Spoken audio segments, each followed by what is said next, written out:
You're wasting everyone's time with these unfounded theories. That's what Professor Harrington said to me in front of 100 people at Harvard. Picture this, a 12-year-old girl from Dorchester, Massachusetts, the kind of place you only ever hear about on the news if something bad happens, standing in a hall where most folks are wearing blazers that probably cost more than my family's rent for the year. The look on his face said it all. Who let the janitor's kid in here? And honestly, I probably looked the part, sitting there clutching a second-hand backpack, knees bouncing under the seat, as too wide to hide how scared I was. You know what I mean? But let me back up a second. See, in my house, numbers were the only thing that made sense. People, not so much. My mom died when I was 9, and my dad, Marcus, he works 2 jobs just to keep the lights on. He used to say I had math in my blood, like it was our family secret, not just something you picked up from a textbook. Every night after dinner, he tossed me a beat-up algebra workbook and challenged me to solve something he couldn't. Sometimes I'd win. Most nights, it felt like the only way to keep her memory alive was through these equations that nobody else cared about. My school, Roosevelt Middle, wasn't exactly a pipeline to Harvard.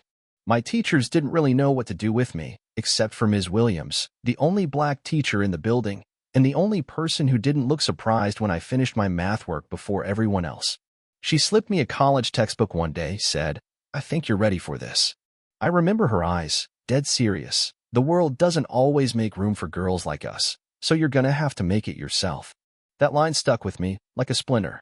So when Harvard announced this new program, opening their doors to kids from any Boston school, not just the fancy ones, Ms. Williams basically made it her personal mission to get me in. We spent nights filling out applications, scanning my weird little math doodles, and rewriting essays until my hand cramped. I still remember the principal, Mr. Davis, saying, "Let's be realistic. Maybe a vocational program would suit Amara better." I wanted to scream, but Ms. Williams just squared her shoulders and said, "With or without your signature, I'm sending in this recommendation." I've never loved anyone more in my life. The day the Harvard envelope came, I just stared at it, convinced it was a rejection. My dad hovered over me, hand on my shoulder, looking like he was bracing for bad news. When I saw the word congratulations, I read it 3 times before it made sense. I got in. The way my dad hugged me, you'd think I'd won the lottery. Maybe I had, in a way. But nothing prepares you for Harvard.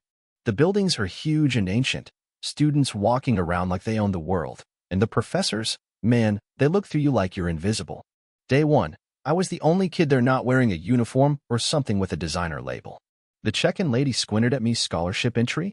Like that explained everything. I heard whispers, is she lost? Diversity quota?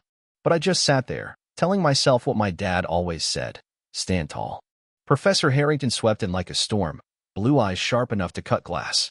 I don't care where you're from, only what you can prove. He listed schools, Phillips Exeter, Boston Latin, then stopped at Roosevelt Middle School. Never heard of it. That hurt more than it should have, but whatever. When I finally spoke up in class, offered a different solution to a problem about prime numbers, he barely looked at me before saying, "Perhaps you should focus on understanding the basics before offering unorthodox approaches." He didn't just shut me down, he made sure everyone saw it. The whole room snickered except for one boy, Samuel, who looked uncomfortable, but didn't say a word. The real test came when he introduced the Hamilton-Watanabe conjecture. I'd never even heard of it, but just hearing "unsolved for 40 years" made something spark in me. Impossible? My favorite word. My dad says it just means nobody's done it yet.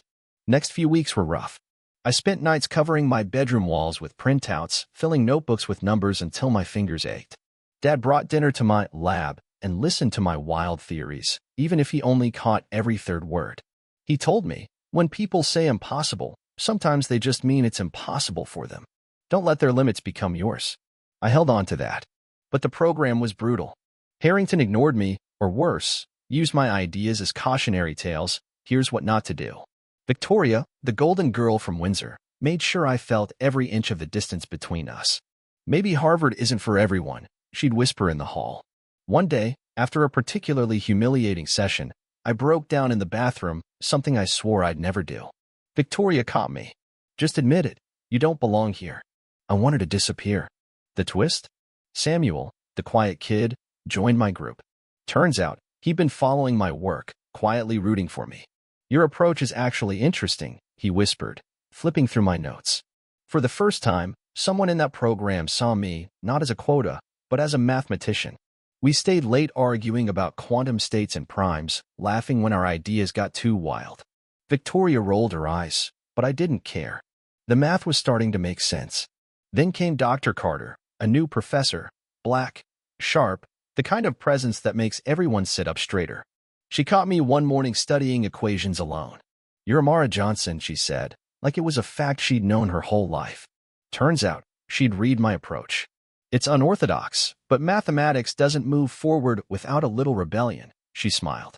That was the first time anyone at Harvard made me feel like I actually belonged.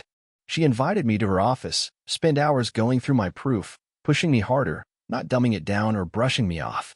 "Genius doesn't need permission to exist," she told me. The real turning point came when Dr. Carter told me, "I want to help you develop this." Suddenly, Harvard wasn't so lonely. Samuel joined us, and the work became something bigger than defending myself. It was about the beauty of the math. Victoria's bullying lost its sting. Professor Harrington, for all his bluster, started looking at me differently, like he was waiting for me to mess up. That just fueled me more. Final presentation day. Thompson Hall was packed, 200 people, including math faculty and a few reporters. My name wasn't even on the schedule. Harrington tried to shut me down, but Dr. Carter's voice cut through. "Academic inquiry demands we consider all serious approaches." I took the stage, knees shaking but heart steady. I walked them through my solution, showed how rethinking the quantum prime relationship as interrelated manifolds could break through the paradox. The silence after I finished was the loudest thing I'd ever heard. Then someone clapped. Then another. Pretty soon, the whole auditorium was on their feet. Even Harrington looked stunned. But he couldn't help himself. He tried to poke holes in my proof, called it speculation. A professor stood up, started grilling me. Then another joined in. I held my ground, answered every question, drew diagrams, defended my math. After a while, they stopped seeing me as a kid and started seeing the solution. The dean called for a review committee to check my work. 3 days later, Dr. Carter called with tears in her voice. "It's official.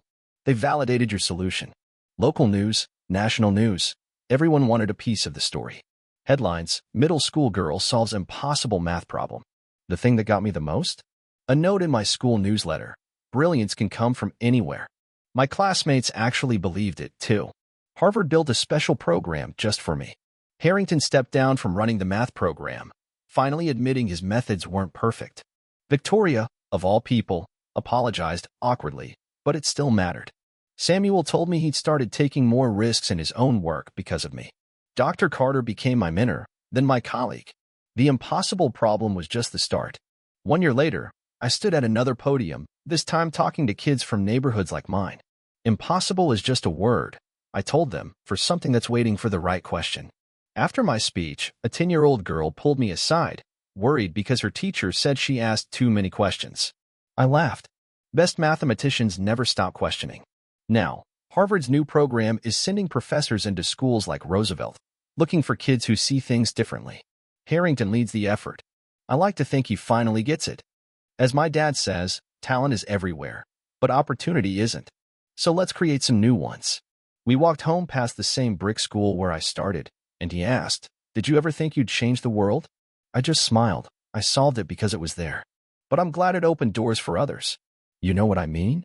If Amara's story moved you, don't just sit there, share your thoughts. Who gets to define what's possible in your world? Where does justice begin?